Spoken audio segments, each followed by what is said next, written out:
भगवान करंतु भगवान आशीर्वाद दिंतु आम मला पर्यंत महाप्रभु सेवा करतु सेवा करी आम मृत्यु हो जगार टाहा एक कथा जितेबाला मन भीतर को आसे आतेबले समस्ते जगा को देखती रथ को आसुबार से ए टाहा शब्दटी बांधिकी रखे आउ जदि आप 9 दिन है सोशल मीडिया अनाइबे तेज सोशल मीडिया रे ए टाहा को लेकिन अनेक कथा शुणिबे प्रकृत में ए टाहा कुआडे गला एक कथा तो समस्ते शुणिबे किंतु बाहुडा यात्रा जेहेतु अच्छी आसंता काली बाहुडा यात्रा को नहीं टाहा प्रस्तुत चली एथर जगा मुंडरे लागिबो टाहा जगा पुणी झुली झुलिकी रथ को आसीबो आपण देखुथिबे एटी प्रस्तुत चली जने कुनी सेवायत आम सहित अच्छी पूरा फैमिली टाहा प्रस्तुत रे लागिचंती टाहा ठू आरंभ करी जरी काम फूल काम समस्त काम ये प्रस्तुत होउची एठू सजबाज हम जगार टाहा जीव आम आलोचना करबा आज्ञा टाहा प्रस्तुत करूचंती आपण गोटे द्वंद्व मन भीतर रही जाइछि जे टाहा जगा मुंडरे ढलसिब तो जगा झुली झुली आसला बेले टाहा हलिब तो निश्चिंत भाव में महाप्रभु जेमिति घंट तले जेमिति नाची आसुचंती घंट बाद्य महाप्रभु पहंडी नाची नाची आसुचंती टाहा लगे सेमती नृत्य अनुसार बाद्य तले झुली झुली आसो टाहा हाँ निश्चिंत भाव में समस्त मन आम भी मन हणाई जेहेतु टीवी देखला टाहा सिंहदार मुंड उपर टाहा भी ना निश्चिंत भाव में आम चेष्टा करमी कौन विघ्न न घटो से फूलरे भारसमेटी कम कर अत्यधिक फूल लगी से बहुत जमी भल कौन टायर कौन असुविधा किसी नहब से आम चेष्टा करुचु टायर मुख्य हूँ बेत बाउंश शोल जरी कईतटा रंग ये टाइया आम प्रस्तुति कर प्रथम शोल पेपर भाया काटिकी कातरा काटिकी से रंगणी चौक पानपत्र तीर एवं पाखुड़ा कर जरी लेस लगे तादे चित्रकर सेवायित रंग था आमर ता सहित हूँ बेत बाउंस फ्रेम बांधिकी जो 5 फेज जमी सोलर कारुकार्य लगे कथा लगी जाए एवं आम घर परिवार माने जो रंगणी फूल तुलसी दुब दणा सब गुंथी था आम फूल खंजिकी टाहाटा संपूर्ण भाव में प्रस्तुत कर कहले आमर स्नान पूर्णिमा टू नीलाद्रि विजय पर्यंत छोट बड़ टाहा देखा गले 24 टाहा दिया बड़ टाहा हूँ 12टी और छोट सुदर्शन सुभद्रा हूँ 12टी एमती 12 24 टाहा आम प्रस्तुति कर गोटे टाहा करने आमको मैक्सीमम आमर अक्षय तृतीया अनुकूल करे पूर्णमी शेष 1.5 मास 2.5 मास लगे कि टाहा प्रस्तुति करने संपूर्ण 15 दिन 20 दिन लगे गोटे गोटे टाहा करने निश्चिंत निश्चिंत भाव में महाप्रभु इच्छा सी महाप्रभु इच्छा कले सबकि हम सी इच्छार सबकि चलती किंतु जेहेतु टाहाटा आम चेष्टा करूँ जमी जहाँ करवा कथा करूँ किंतु जहाँ हम महाप्रभु इच्छा हो यहाँ टाहा सेवा होम वंशानुक्रम घर आम टाहा फूल लगे महाप्रभु दवापाइका से दणामूल सेवक जेहेतु टाहे कारीगर कर सारापर आम फूल लगी था जेहेतु कारीगर आम से नारायण प्रधान आम गुरु थे पाखे शिक्षा ग्रहण करी सी ना तत्वावधान बर्तमान आम जो टाहाटी तैयारी करूँ ये मैक्सीम 30 वर्ष 35 वर्ष ये टाहा तैयारी मो पुओ तो छोट पुओटे अच्छी बर्तमान सी इंटरेस्ट अच्छी सब सोल फोल कर भविष्य तारी सब निर्भर भगवान तक आशीर्वाद दिखते सी टायाटी कर चेष्टा कर निश्चित भाव पुओ अच्छी पुओ तुम ना कौन तमे टाहा शिखुच कौन कौन शिखलनी सोलो कत्र सेता थेले को आ कोन एटा कोन पद्म एटा को बनै परबो हैं तमे बनै शिखि जा हैं बनै शिखि जा कौन शिखलनी एटा कौन कौन लागे टाहा रे जानि जा बाउंस हां आउ फुनस हां तापरे बाबा याना निश्चित भाव आपण माने देखुले एठी फुलर काम चली आम टाहा जिते प्रस्तुत चलती आलोचना करवा जे किपरि भाव टाहा पूरा प्रस्तुत हो गलानी अल्प समय पर टाहा एठू बाहर और टाहा प्रस्तुत होगापाई जीव आज्ञा टाहा केते % सरिलानी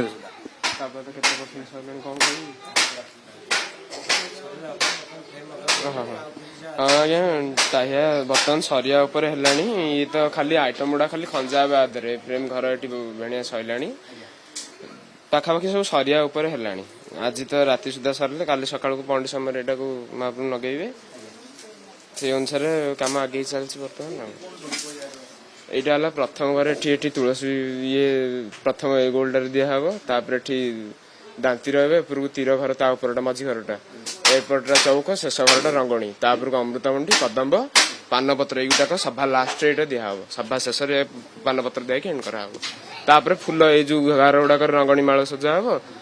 काठी माଳ सब दिया सजा हबो काल सकाळ से डेकोरेशन करा हबो निश्चित भावे आज ये मुख्य कारीगर अछंती तांको सहित आलोचना करबा आज्ञा आपण बाउंस काटुचंती आ केते समय रो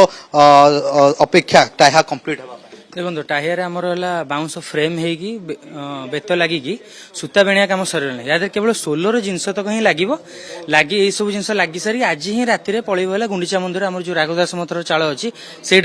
सकाल सकाल आमर जो बड़ भाई अच्छा बसबंधु गाँव इला भाई से दयामणि सेवक सी सकाल सकाल तादेह फूल और तुलसी रंगणी घर सेगुड़ा सी सकाल सकाल लगे कारण फूल तो पूर्व लगी पार सुखीज तेणुकर आज आग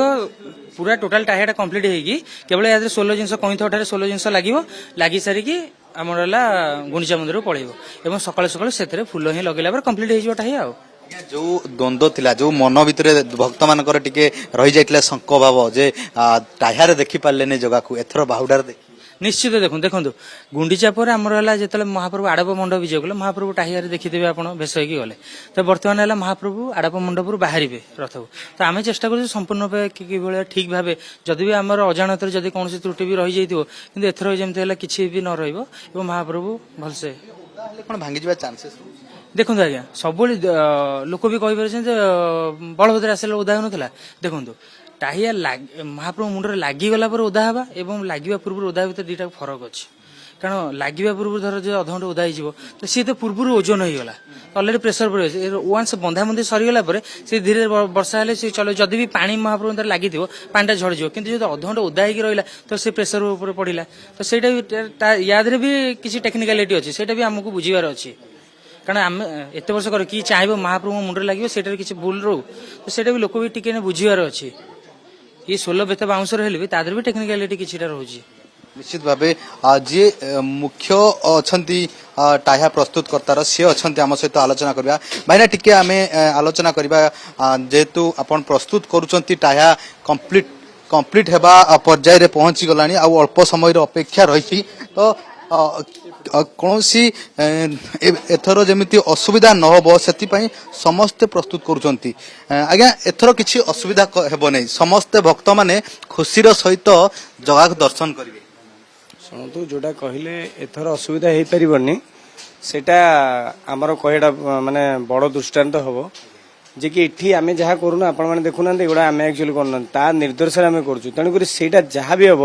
हम आमको महाप्रभु जो निर्देश देइछन आमको टाहिया करने महाप्रभु कहते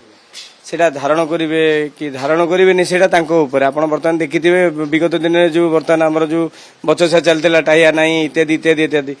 कौन सी मनीष जे कि 3.5 मास काल हविषान्न ग्रहण कर शुद्धभूत भाव रहीकि महाप्रभु सेवा करने को इच्छा करके आसी सी केवे चाहिए जे महाप्रभु कौन सेवार क्षीण हो ता नुहे ना तो से टाइया भांगी गला तो बर्तमान ये जो क्वेश्चन आसुचे काली से रही न शुणु आम्भे जो कार्य भी करुँ बर्तमान से 100% आम चेष्टा करुँ महाप्रभु सेवार लागू तापर कथा जगन्नाथ मोर 30 वर्ष हो गला माने एठी सेवा करिया महाप्रभु कौन आज्ञा व्यवहार करते टाइया प्रमुख तो आमर जहाँ भी जिनसटी व्यवहार हुए सब प्रकृति पदस्थ माने जमीन बाउंश बेत पट सोल तापरे कईथ अठा ये सब जिनसर समारोह संपूर्ण टाइट हुए शेष दणामाणी द्वारा एथरे फूल माने जोटा ओरिजिनल फूल से लगिकी फूल गोटा करी महाप्रभु श्रीअंग को जाए चर्चा है टाहा बिक्री कर दिया गला टाहा को ठाकुर को लगा गला नहीं या पछरे पॉलिटिक्स आसीगला तो केते कष्ट लागला जतबे सब सुनले जो माने चर्चार को आनी विषयटा को बोध हुए से माने महाप्रभु सेवाकारी ही नथिबे जदि जो कथार अच्छे आम आम बापा को केवे कौन से कंट्रोवर्सी पूरी पारे सी यदि जगन्नाथ को निजर भावी था ତାହେଲେ ଏ ବିଷୟରେ କିଛି ଟିପ୍ପଣୀ ଦେଇପାରିନଥାନ୍ତେ। କାରଣ ଜଗନ୍ନାଥଙ୍କୁ ନିଜର ଭାବିଥିଲେ ମହାପ୍ରଭୁଙ୍କର କୌଣସି କାର୍ଯ୍ୟ ବ୍ୟାଘାତ ହେଲା ଆମେ ତାକୁ ନେଇକି ତାଚ୍ଛଲ୍ୟ କରିବା ବା ଏଇ ପବ୍ଲିକ ମିଡିଆ ଏଇ ଜିନିଷରେ ଆମେ ଜଣେଇବା ଯେ ସିଏ ନେଇଗଲା, ସିଏ ଚୋରି କରିଦେଲା। ସିଏ ଚୋରି କରିଦେଲା, ନେଇଗଲା, କଣ ନେଇଗଲା? ଆରେ ଆଜି ନୁହଁ, ଆପଣ ମୁଁ ତ 30 ବର୍ଷ ହେଲେ ମହାପ୍ରଭୁଙ୍କ ସେବା କରି ଆସୁଛି। 30 ବର୍ଷ ଭିତରେ ଆମେ ଦେଖି ଆସିଛୁ ଏଇ ଯୋଉ ଜିନିଷଟା ନୁହଁ, ଟାହିଆଟା ଲାଗିଲା ପରେ ମହାପ୍ରଭୁଙ୍କ ଶ୍ରୀମସ୍ତକରୁ ଏଇ ସେବାୟତ ନେଇକିରି ନୁହଁ ଆପଣ ମାନଙ୍କୁ ଦଉଛନ୍ତି। ଯୋଉମାନେ ଆପଣମାନେ କହୁନାହାନ୍ତି ଆପଣମାନେ ନେଇ ଘରେ ସଜେଇଥିବେ ଜଗନ୍ନାଥଙ୍କର ଭୋଗ ପ୍ରସାଦ କହିକିରି। ଆଜି କଣ ଆପଣଙ୍କୁ ସମୟ ମିଳିଲା ଆପଣମାନେ ମହାପ୍ରଭୁଙ୍କୁ ନିନ୍ଦିତ କରିଦେଲେ। କାହାକୁ ନିନ୍ଦିତ କଲେ? ଜଗନ୍ନାଥ କେବେ ନିନ୍ଦାର ପାତ୍ର ହୁଅନ୍ତି? ଯିଏ ବି ନିନ୍ଦା କରିଛନ୍ତି ଭଗବାନ ତାଙ୍କୁ କେବେ ବି ମାନେ ଶାସ୍ତି ତ ଦେଇବେନି, କାରଣ ସମସ୍ତେ ବାପ ପାଇଁ ସବୁ ପିଲା ସମାନ। ଆପଣମାନେ କୋଉ ଭଳି କୃତଜ୍ଞ ହେଲେ ସେ ବିଷୟରେ ତ କହିହବନି। ବାସ୍, ନହେଲେ ମହାପ୍ରଭୁଙ୍କର କିଛି ଅସୁବିଧା ହେଇନି। ପ୍ରାପ୍ୟ ମିଳେ ବୋଲି ଭାବନ୍ତି? ଏତେ 3 ମାସର କଷ୍ଟ କେତେବେଳେ ଶାନ୍ତି ମିଳେ, କେତେବେଳେ ତୃପ୍ତି ମିଳେ ବୋଲି ଭାବନ୍ତି? ଇଏ ସମ୍ପୂର୍ଣ୍ଣ କାର୍ଯ୍ୟର ଯେତେବେଳେ ସମାହାର ହେଲା ପରେ ମହାପ୍ରଭୁ ଶ୍ରୀଅଙ୍ଗରେ ଲାଗେ। ଆଉ ମହାପ୍ରଭୁ ଯେତେବେଳେ ଟାହିଆ ପିନ୍ଧିକିରି ଦୋଳାୟମାନ କରି ଟାହିଆକୁ ଯେତେବେଳେ ଅତି ଖୁସିରେ ମହାପ୍ରଭୁ ଆସନ୍ତି ତାଙ୍କ ଭକ୍ତମାନଙ୍କୁ ଦର୍ଶନ ଦେବା ପାଇଁ, ଆଉ ଦର୍ଶନ ଦେଲାବେଳେ ମହାପ୍ରଭୁ ଶ୍ରୀମସ୍ତକରେ ଯେତେବେଳେ ଟାହିଆ ଦୋହଲୁଥାଏ ସେତେବେଳେ ଆମର ଯୋଉ 2 ମାସ 2.5 ମାସ ଯୋଉ ଆମେ ଅକ୍ଳାନ୍ତ ପରିଶ୍ରମ କରିନଥାଉ ସେ ସବୁ ଜିନିଷର ସେଇଠି ହିଁ ଅବସାନ ହେଇଯାଏ। ଯେତେବେଳେ ମହାପ୍ରଭୁଙ୍କ ଶ୍ରୀମସ୍ତକରେ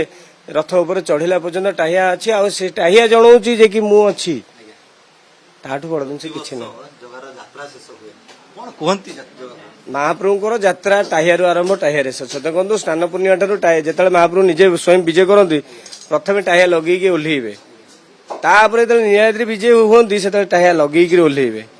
ଦିଟାକ ଜିନିଷ ଆଜ୍ଞା ଦେଖନ୍ତୁ, ଆରମ୍ଭରୁ ଶେଷ 6ଟା ପହଣ୍ଡି, 6ଟା ପହଣ୍ଡିରେ ଟାହିଆର ନିତ୍ୟାନ୍ତ ଦରକାର। ଆଉ ଜଗନ୍ନାଥ ଟାହିଆ ନ ଲଗେଇଲେ ବାହାରକୁ ବାହାରିବେନି। ଟାହିଆ ଏବଂ ଜଗନ୍ନାଥ ତାଙ୍କ ଭିତରେ କଣ ଅଛି ସେଟା ମହାପ୍ରଭୁ ହିଁ ଜାଣିଥିବେ। କଣ ପାଇଁ ସିଏ ନେଲେ, କଣ ପାଇଁ ଲଗେଇଲେ। ଆଉ କଣ ମହାପ୍ରଭୁ ତ ସୁନାର ଭଣ୍ଡାର ଅଛି, ସିଏ କଣ ସୁନା ଲଗେଇ ପାରିବେନି ନା ତାଙ୍କୁ କିଏ ମନା କରିବ? ସିଏ କାହିଁ ଟାହିଆ ଲଗେଇଲେ, ତାଙ୍କର କଣ ପାଇଁ ଲଗେଇଲେ ସେଟା ସିଏ ଜାଣିଛନ୍ତି। କାରଣ ସିଏ ହେଲା ଯୋଉ କହନ୍ତିନି ଭେସୁଆ ଠାକୁର, ତାକୁ ପ୍ରକୃତି ସହିତ ସିଏ ଜଡିତ ହେଇକି ରହିବ। ଆଉ ପ୍ରକୃତି ପଦସ୍ଥ ଜିନିଷ ଦ୍ୱାରା ସିଏ ନିଜକୁ ସଜେଇ ହବ। ଏଇଟା ସିଏ ଆମକୁ ଗୋଟେ ପ୍ରକାର ମେସେଜ ଦଉଛନ୍ତି ଭଗବାନ, ଯୋଉଟା କି ଆମେ ସେଇଟା ବୁଝିପାରୁନେ। ଆମେ ଆମର ଯୋଉ ବାହ୍ୟ ଦୁନିଆକୁ ଦେଖିକିରି ତା ସହିତ ଆମେ ତାଳକୁ ତାଳ ମିଶିକି ଚାଲିବୁ ବୋଲି ଆମେ ଚିନ୍ତା କରିକିରି ଆମେ ଆମର ସନାତନ ଧର୍ମ, ଆମର ଏଇ ଯୋଉ କଲଚର, ଏଇ ସବୁ ତ ପୋଡି ଖାଇସାରିଲୁଣି। ଏଇଟା ହିଁ ସତ କଥା। କେବେ ଯାଇ ଆପଣ ଏମିତି ପ୍ରସ୍ତୁତ କରୁଥିବେ ଜଗା ପାଇଁ? ଏଠି ଯେତେ ଜଣ ବି ଅଛନ୍ତି, ମୋ ବଡ ଭାଇ ବସନ୍ତ ଭାଇ ହୁଅନ୍ତୁ ବା ସାନମାନେ ହୁଅନ୍ତୁ, ସମସ୍ତଙ୍କୁ ଗୋଟିଏ ଚିନ୍ତା, ଭଗବାନ କରନ୍ତୁ, ଭଗବାନ ଆଶୀର୍ବାଦ ଦିଅନ୍ତୁ, ଆମେ ମଲା ପର୍ଯ୍ୟନ୍ତ ମହାପ୍ରଭୁଙ୍କୁ ସେବା କରୁଥିବୁ, ସେବା କରି କରି ଆମ ମୃତ୍ୟୁ ହଉ। ନିଶ୍ଚିତ ଭାବେ ଆପଣମାନେ ଶୁଣୁଥିବେ ଟାହିଆ ପୁରା ପ୍ରସ୍ତୁତ ଶେଷ ପର୍ଯ୍ୟାୟରେ ପହଞ୍ଚିଲାଣି। ଆଉ କେଇ ସମୟର ଅପେକ୍ଷା, ଟାହିଆ ଯିବ। ଆଉ ଆସନ୍ତାକାଲି ସକାଳୁ ଚତୁର୍ଦ୍ଧାମୂର୍ତ୍ତିଙ୍କ ଦେହରେ ଏ ଟାହିଆ ଲାଗିବ। ଆଉ ପୁଣି ଜଗା ଝୁଲି ଝୁଲି ଆସିବେ ଆଉ ଭକ୍ତମାନଙ୍କୁ ଦର୍ଶନ ଦେବେ। ପୁରୀରୁ ଭିଡ଼ିଓ ଜର୍ଣ୍ଣାଲିଷ୍ଟ କିଶନଙ୍କ ସହ ସରୋଜ ରଞ୍ଜନ, ଓଡ଼ିଶା ରିପୋର୍ଟର।